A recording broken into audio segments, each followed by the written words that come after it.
tengah ditoel ku Syekh Maulana Hasanuddin. Hei, ngadu balap sih aja ngai. Batur mah balap teh di angkasa, batur mah balap di luhur. Urang mah balap teh kan sakadar di sirkuit, urang mah balap teh cross dan lain sebagainya. Syekh Maulana Hasanuddin di luhur. Awas ya, ayo bebarengan. Tetapi awas ya, ngadu. Lamun sia mapatkeun babacaan anak, sia menang, aing eleh. Tapi lamun aing lu menang, sia eleh. Para tamu bil khusus di Cikarang, di Cipondo, di Cilongok, bangsa cician lah. Alhamdulillah. Tetapi nu sangat mengejutkan, malam ieu urang dihadiri ku tamu ti Madura, cucu daripada Syekh Abdul Muhi. Pamijahan tamah.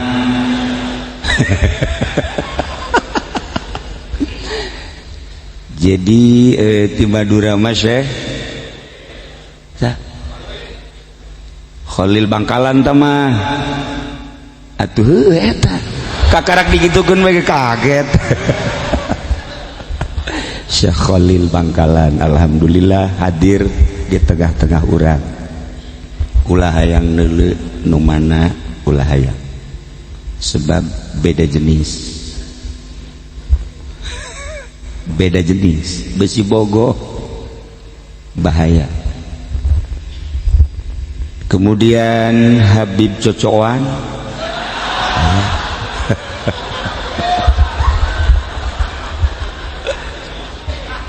para qori anu alhamdulillah telah mendengungkan ayat-ayat suci Al-Quran anu begitu luar biasa. Tika hiji kadua sampai katilu juara hiji kabeh. Tiluanana juara hiji perebutnya na. Alhamdulillahirabbil alamin. Dina sahih alhamdulillahirabbil alamin. Urang bisa kumpul di Masjid Al-Istiqlaliyah dalam rangka ta'ziman wa takriman. Ngeling karena sejarah anu luar biasa nu tadi geus diuraykeun ku Habib Umar, bahkan sekelumit kupun adi Haji Tohawi simkuring mangan sakadar nambahan saeutik. Lamun cerita tentang Isra, cerita tentang Mi'raj, alhamdulillah di kalangan umat Islam se-Indonesia bahkan dunia geus mengetahui. Komo di daerah Tangerang, Serang, Pandeglang, Rangkas Betung, geus malik bosen deui lamun carita tentang Isra Mi'raj. Tapi kulantaran inu dicaritakeun anu maha agung, maha mulya, unggal tahun orang teu bosen-bosen. Sebab lain neuleuh perjalananna, neuleuh kangjengna nu dileumpangkeunana. Masya Allah karim. Lamun urang boga kabogoh ngaran Sarwiti dikiriman endog kue jeung sajabana ge laletik. Sebab ieu teh urusan nu kos kitu nama leutik tapi sarwitina. Dikiriman kue cincin lain neuleuh kue cincinna. Sapira kue cincin nyieun bisa, meuli bisa, maling ge bisa. Tapi lamun dikiriman ku sarwiti ya karim teh didahar di minyak misikan. Ditendel lagi geus lain tempat. Nu kuduna di tempat rak di meja ieu mah masyaallah di tahapan lamari dupang luhurna. Teu meunang diganggu ku sasage. Asal sepi bae dicokot dicium. Masyaallah. lain kuehna tapi asa nyium nu ngirimanana, bahkan dibuka bungkusna eta bubuleudna dicolok nya. Ya keindahanana luar biasa. Jadi lu diberangkatkeun ka Kangjeng, cerita maulidan, cerita rajaban, urang nu dideleuna Kangjengna masya Allah karim. Lamun geus ngadenge Kangjeng terasa indah hati, poho kana segala-gala. Sebab naon? Kangjeng teh lain manusia biasa. Nu manta Kangjeng Nabi bisa hiber atuh lain cara Habib Rozak. Nu manta Kangjeng Nabi bisa mi'raj atuh lain cara Habib Rozak. Lah Habib Rozak mah sampah. Bisa.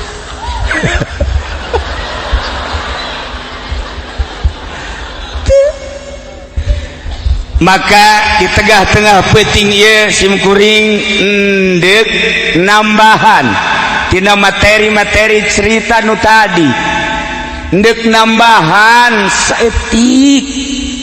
Setiap tahun urang nyaritakeun tentang Isra Mi'raj. Hartina Isra perjalanan di tengah malam, geus jelas ayatna. Mi'raj naik minal Masjidil Aqsa ila Sidratil Muntaha. Nu endek dicaritakeun ku ari mah urang kabehan supaya bisa hiber. Dek dibere jampena. Tulis. Abe urang kabeh bisa hiber. Bismillahirrahmanirrahimil akbar. La ilaha illallahul jalilul akbar. Enggak sih tulis? Si hade, awas, hati-hati nulisna. Awas sanajan direkam sok eueuh kana rekaman. Ieu jampe hiber ieu. Jampe hiber. Syekh Maulana Hasanuddin hiber ti Banten ka Mekah ieu jampena. Syekh Syarif Hidayatullah hiber Cirebon Banten Mekah jampena ieu. Awas hati-hati. Sunan Kalijaga hiber ieu jampena. Mantap hati-hati mah ieu. Lain sembarangan, awas. Sakali deui Bismillahirrahmanirrahimil akbar. La ilaha illallahul jalilul akbar. Wa anatil wujuhu lil hayyil qayyum. Wa qad khaba man hamalahu zulma. Wali terus ke sia haliber kabeh. Wah, atuh aing teu bisa hiber sia hiber. Silaka, geus sakitu bae lan. Bahaya. Parangsana ilmu babari meureun. Masya Allah. Almarhum Abah ti dieu berangkat ke Banjar. Berangkat jam 7 sampai ke Banjar jam 10. 7, 8, 9, 10 hanya 3 jam. Kaget ti dieu berangkat saat eta jalan teu terlalu bagus tapi 3 jam. Kaget ku lagi keur ngaji, Abah datang, ya Allah. Percaya tuh, percaya. Begitu kula menghampiri diajak dahar urang ka Jogja. Berangkatlah jam 11 di Banjar ke Jogja. Sampai Jogja cuma jam 3. 12, 1, 2, 3 4 jam. Di kumaha coba eta? Ieu babacaan eta tah. Babacaan eta. Dipraktekeun ku kula waktu guru kula di Garut maot. Ajengan Abdullah boga ijazah ti Abah. Berangkat ti dieu. Baca ku kula. 2 jam sampai Garut. Kula sorangan heran. Iyalah babacaan dibaca ku Habib Rozak ngabaged, dibaca ku Ki Pudoli kempes ban, dibaca ku Ki Jamal liat hulu. Wah datang wiridan iya kene. Tapi kumaha nu macana Habib Rozak geus kikiran. kadena aya kula disungkurkeun ngaguling ka empang.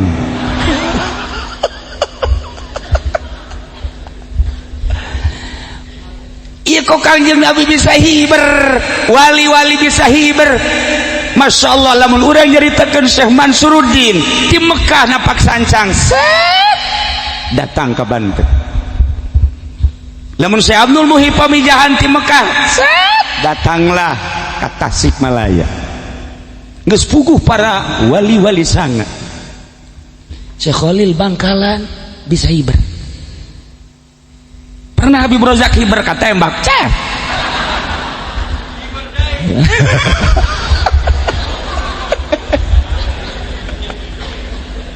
Hancur. Ke ieu wiridku hebat lamun dipake ku batur. Ke ieu wirid istimewa amat lamun dipake ku batur. Ke ieu wirid teh betapa luar biasa. Atur salam Habib Lutfi kadang-kadang hiber.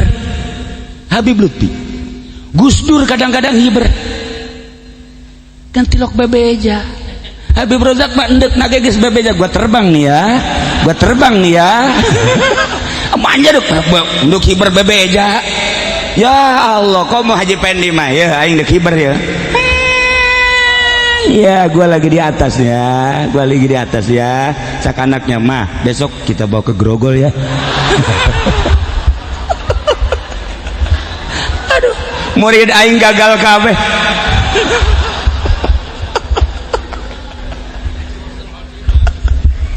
Iya bisa hiber. Memang kumaha kitu nu mantap bisa hiber. Dina hadis Muslim dijelaskan. Cek Gusti Allah Kanjeng nyaritakeun abdun khayyarahullahu baina ayyutiyahu zahratad dunya wa ma indallah fakhtara ma indallah fabaka wa baka Abu Bakr. Masya Allah. Cek Kanjeng Nabi aya seorang hamba anu dititah milih ku Gusti Allah baina ayyutiyahu zahratad dunya, antara kemewahan dunia jeung kemewahan ma indallah. Fakhtara ma indallah, hamba tersebut memilih kemewahan anu aya di Allah. Teu pernah sebersit tai kuku acan Kanjeng Nabi mencintai kemewahan dunia. Teu pernah sagede sireum acan Kanjeng Nabi resep kana dunia. Menganggap dunia teh bangke. Pernah sahabatna ditanya, "Itu naon?" "Bangke, Tuan." "Nu bogana resepeun henteu kana bangke?" "Nu mantak dipicen ge tersepeun." Allah leuwih tersepeun kana dunia tibatan nu boga bangke terhadap bangkena. Kanjeng Nabi mah eueuh setik-etik acan cinta dunia. Ketika teu aya cinta dunia, eueuh nu ngahalangan. Nu mantak Habib Rozak Haji Pendi teu bisa hiber, berateun ku Vespa, berateun ku Mio, berateun ku Avanza, karunggoni geus ambalayah di otakna. Otak teh lain pinuh ku Allah, tapi bermacam-macam nu unik deui. Resep ka urang Lampung nu putih anu galak teh ka salaki. Ieu ndek hiber berat ku Vespa. Ndek hiber malah hayang kumacarana ceki Fudoli hayang ganti sakena tina Avanza ka Kijang. Alhamdulillah geus ti Kijang hayang ka Fortuner. Pancena kieu ngomongna kitu nyanana ngomongna kitu sok Fortuner di Inggris-Inggriskeun. Etalah nu mawa teu bisa hiber. Etalah perusahaan nu basa teu mawa hiber. Kiai kajen jago hadisna, jago tafsirna. tetapi salah ngagunakeun hadis jeung tafsir, boro-boro hiber ka langit, boro-boro hiber cara wali sanga, hiber di imah Ahok. Salah. Mun eueuh di jero hate segala rupa dijamin bisa hiber. Lamun Kangjeng bisa hiber minal masjidil haram ilal masjidil aqsa, di masjidil aqsa ka sidratil muntaha, apakah orang kudu nurutan ti dieu ka masjidil haram, di masjidil haram haju urang hiber ka masjidil aqsa, di masjidil aqsa haju naik ka sidratul muntaha, can kaburu ge naik ka sidratul muntaha geus dibredel sia ku tentara Yahudi. Kula ge waktu geus ka ditu geus sieun bae eta ka masjidil aqsa caka jagus asana orang paeh sana di ditu. Terus adik-adik kula ulah kaji asana orang paraeh sana. Wah ieu mah teu beres, nu diajak borangan kabeh. Borangan kabeh tah urang kuari mah maningan ge cerita diri urang supaya bisa hiber, tetapi lain hiber cara Kangjeng Nabi. Anu jelas mah urang menyaritakeun Isra, subhanalladzi asra. Lamun urang nyaritakeun dina thariqah, seluruh thariqah, Isra adalah berlambang satu perjalanan di malam hari, berarti di kegelapan hati untuk mendapatkan cahaya. Sebagaimana Kangjeng Isra Mi'raj mendapatkan cahaya, artina cahaya bisa singgah di singgasana ilahi, babarengan jeung Gusti Allah, tanda barengna jeung Gusti Allah dibere oleh-oleh. Urang ge lamun tasi mamana ditanyakeun ku pamajikan, mana oleh-olehna? Ye, tek asli berarti. Satu kali deui Ki Jamal, mana oleh-oleh? Oleh-oleh malulu. Kamari getan beak nanyakeun oleh-oleh malulu nyandung aing sia bau gagah amat si budak. Oleh-oleh teh lain naon tanda bahwa orang bener tas di ditu. Kangjeng dibere oleh-oleh salat. Sakumaha Kangjeng dibere oleh-oleh salat, lain sembarangan salat, tapi ternyata cak Gusti Allah Muhammad bawa ieu oleh-oleh sampaikan ke umat anjeun. Ketika umat anjeun hayang kapanggih jeung kaula, ieu lah laksanakeun salat.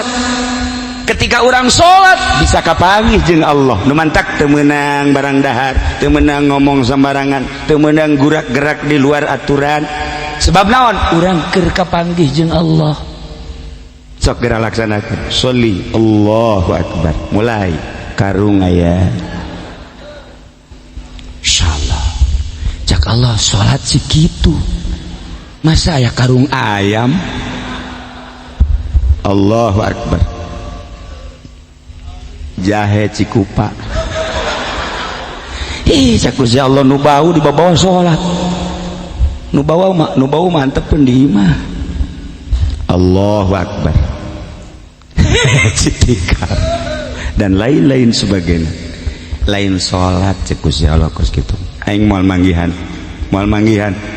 Nah, maka mulailah ulang isrokeun Imam Ghazali dina Ihyana, Syekh Abdul Qadir Nasilul Asrarna, Syekh Maghribi dina Tukilanana, Abu Hasan As-Sazili dina Manakibna, nyaritakeun Isra umat Kangjeng mah ye awak urang zahir, isrokeun geura ka jero kolbu, tinggalkeun awak, isrokeun geura ka jero kolbu. Sebab di kolbu cek Imam Ghazali aya Baitullah.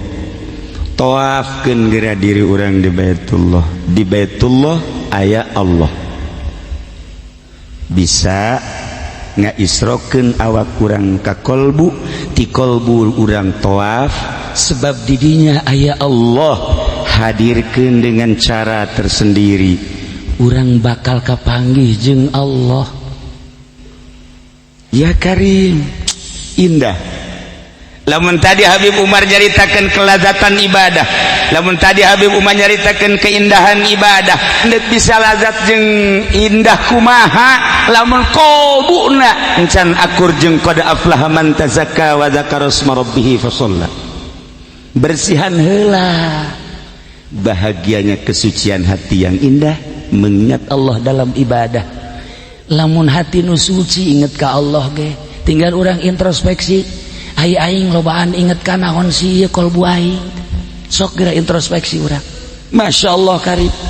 Manta kula tadi berang ngobrol jeung sababaraha tokoh pada mingguan, nyaritakeun seputar gubernur-gubernur, nyaritakeun seputar menteri, nyaritakeun seputar presiden. Ujung-ujungna aya bahasa kieu, iya ya kiai ya. Mendingan juga kita cari presiden yang bisa syahadat, jangan asadu aja sebenarnya. Yang mantap asyhadu an la ilaha illallah. Kok presiden kita nggak bisa baca syahadat sih? Atuh sia nu milih tolol meureunna. Aing onam. Sia nu milih, sia nu nyawad. Di presiden orang acadu. Cenah aing cak sia. Para jamaah kaum muslimin wal muslimat rahimakumullah, ketika pucuk umun hiber ke Mekah, babacaanana lain tadi, perem ngahareup matahari diketigkeun cin salabin. Aya bahasa kadituna Ki Jamal nu bisaeun, aing mah teu bisa. Ki Jamal bisaeun nya nama deket ka Baduy, nyana guguruna ka Baduy. Begitu keur hiber set cek Maulana Hasanuddin, sial teh budak hiber. Langsung Maulana Hasanuddin baca bismillahirrahmanirrahim akbar, la ilaha illallah jalil akbar, mal diteruskeun pokona hiber baheulanya. Saya kusia direkam pan. Ke bisi sia ngawirid eta bae. Hiber set datang ke tengah-tengah ditoel. Syekh Maulana Hasanuddin, hei, ngadu balap sih aja ngai. Batur mah balap teh di angkasa, batur mah balap di luhur. Urang mah balap teh kan sakadar di sirkuit, urang mah balap teh cross dan lain sebagainya. Syekh Maulana Hasanuddin di luhur. Awas ya, ayo bebarengan. Tetapi awas ya, ngadu. Lamun sia mapatkeun babacaanana sia menang aing eleh, tapi lamun aing lu menang sia eleh. Oke, sasalaman di luhur teh bajakeun ku Syekh Maulana Hasanuddin nu tadi babacaanana bismillahirrahmanirrahim akbar, la ilaha illallah jalil akbar, ana ti ujung mal diteruskeun. Baca ku dia teu bisa langsung turun ke handap. Tolong cakina tolong baca, dibacakan ku jalan bin salabin tetep tolong gubrag ka laut. Lamun ku Syekh Maulana Hasanuddin teu ditulungan qaid di laut, tapi Syekh Maulana Hasanuddin inget ka kangjeng teh rahmatan lil alamin, turun Syekh Maulana Hasanuddin cekel lempang di luar laut. Ora bisa. Baduy campur Jawa kieu tuh ya. Tungtun ku Syekh Maulana Hasanuddin napak sancang di luhur cai, lempang di luhur cai. Masya Allah wiridana nu tadi. Lamun dek ijazah siap. Sapi 2. Mual manjur. Para jamaah kaum muslimin wal muslimat rahimakumullah, layaknya dilanjutkan cerita Isra supaya mendapatkan cahaya, tapi lain cahaya lampu. Urang tipoe kayang mendapatkan cahaya lampu mah gampang, tinggal datang bae ka toko lampu dek meulin sabaraha watt gampang, tetapi cahaya ieu adalah cahaya ilahi. Ketika urang geus mendapatkan cahaya ilahi, hati urang aya mataan, hati urang aya celian, hati urang aya irungan, hati urang aya sungutan, tur ngabogaan jangjang, ternyata hati bisa terbang melayang ke alamil malakut rabbil alamin. Para jamaah kaum muslimin wal muslimat rahimakumullah, henteu kudu cerita-cerita anu jauh-jauh. Wali-wali nu aya di urang bae ge luar biasa. Ti mimiti kitu Madura, Jawa Timur, Jawa Tengah, termasuk Jawa Barat, Banten, hayang sakumaha dongeng tentang kakhawarikan, tentang keanehan para aulia-aulia Allah nu jelas urang hayang kapanggih jeung Gusti Allah Mi'raj, laksanakeun salat sebab ieu merupakan oleh-oleh Kangjeng Nabi hasil Mi'raj mukalamah jeung Gusti Allah Subhanahu wa taala. Tinggal teangan ilmu salatna nu rapih. Aya henteu di SD belajar salat, di SMP SMA belajar salat hanya di pondok pesantren. Hayang bisa salat bagus di pondok pesantren. Kade make pondok pesantren, pondok doang. Haji Pendi ti orok hirup di pondok can becus-becus datang ka kuari. Malah datang ka paeh nya di pondok mah terus. Pondok pesantren, tetapi pondok pesantren lagi nu bener-bener memahami tentang makna salat. Para jamaah kaum muslimin wal muslimat rahimakumullah, lamun urang nyaritakeun tentang Isra, ieu adalah merupakan perjalanan di tengah malam, yakni di kegelapan mata hati untuk mencari sidar ilahi. Tentu kudu aya anu ngabimbing, henteu bisa sembarangan, maka dibutuhkanlah seorang mursyid untuk membimbing ke arah cahaya supaya bisa mi'raj. Urang mi'raj lain berarti naik ke langit, ka hiji, kadua, katilu. Allah mah lain di aras, Allah lain di sidratil muntaha.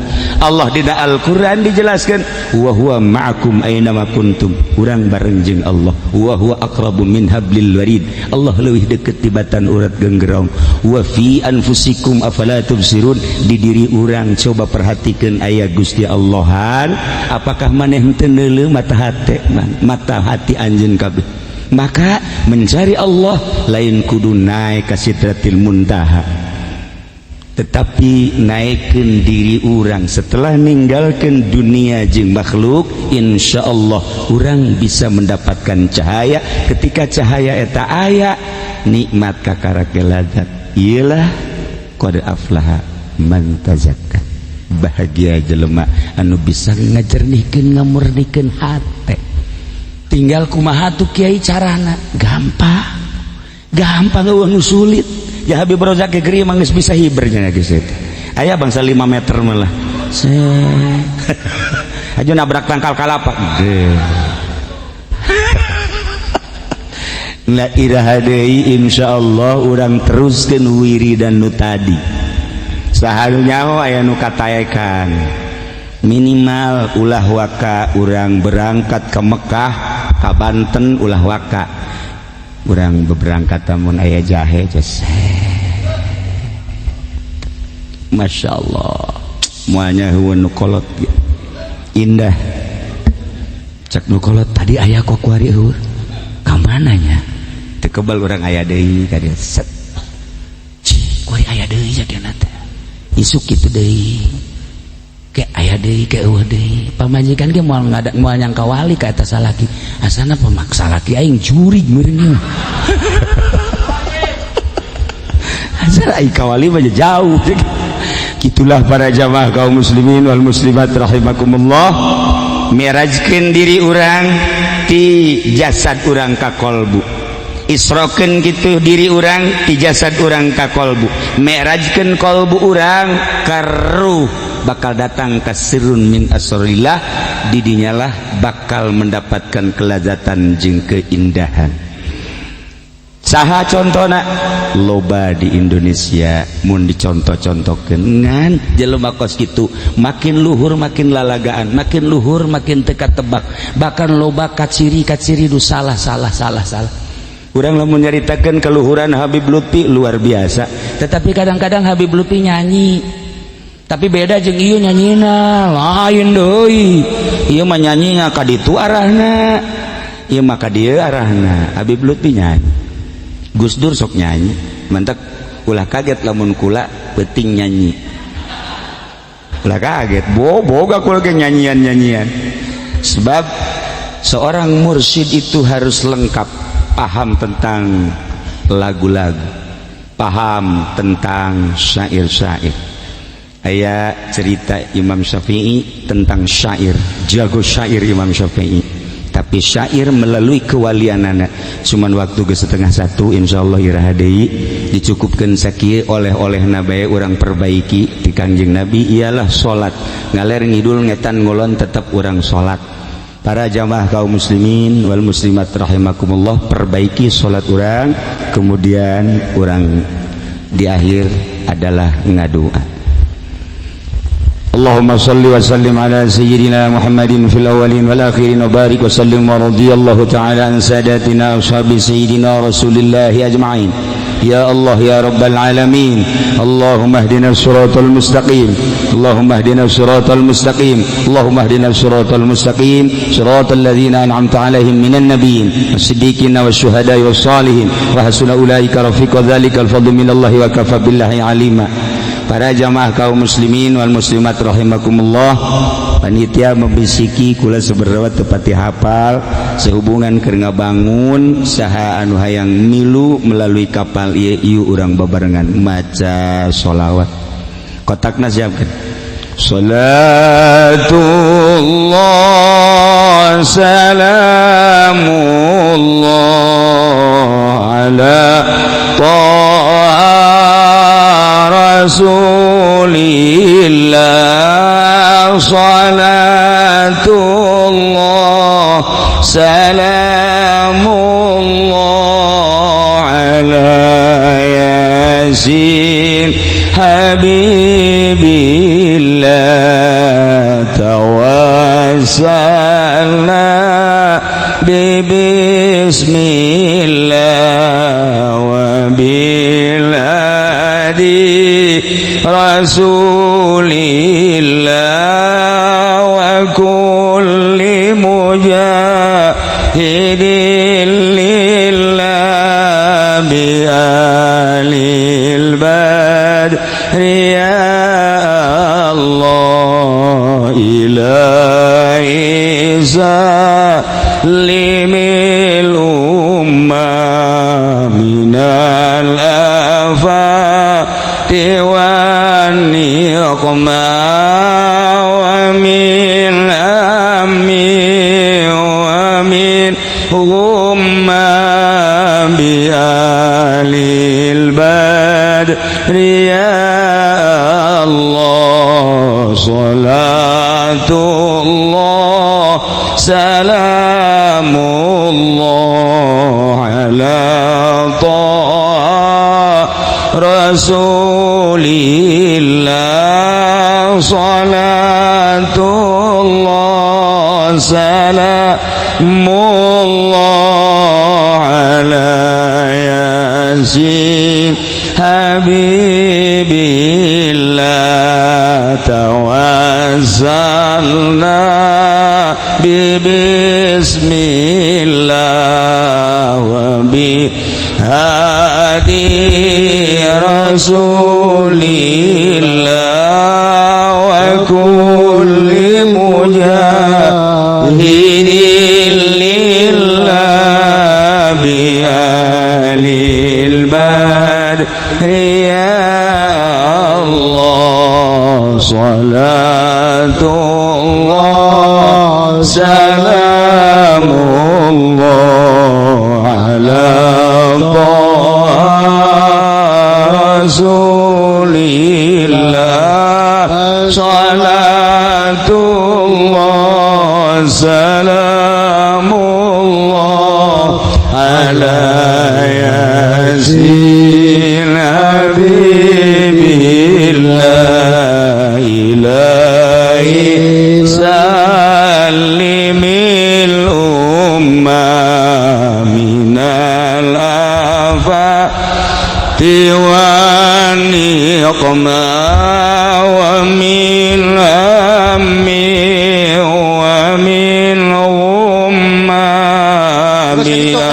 lil badri ya Allah, salatullah salamullah ala Taha Rasulillah salatullah salamullah ala Yasin Habibullah Allahumma salli wa sallim ala sayyidina Muhammadin fil awwalin wal akhirin wa barik wa sallim wa radiyallahu ta'ala an sadatina ashabi sayyidina Rasulillah ajma'in Allahumma arham ummata sayyidina Muhammad Allahumma ajbur ummata sayyidina Muhammad Allahumma aslih ummata sayyidina Muhammad Allahumma farrij an ummati sayyidina Muhammadin sallallahu alaihi wasallam Allahumma anfa'na bima 'allamtana wa 'allimna ma yanfa'una وزدنا علما ويقينا وزدنا علما ويقينا وزدنا علما ويقينا والحمد لله على كل حال ونعوذ بالله من كل حال أهل النار ربنا تقبل منا إنك أنت السميع العليم وتب علينا إنك أنت التواب الرحيم وصلى الله على سيدنا محمد وعلى آله وصحبه وسلم سبحان ربك رب العزة عما يصفون وسلام على المرسلين والحمد لله رب العالمين والله الموفق إلى أقوم الطريق السلام عليكم ورحمة الله وبركاته Waalaikumsalam.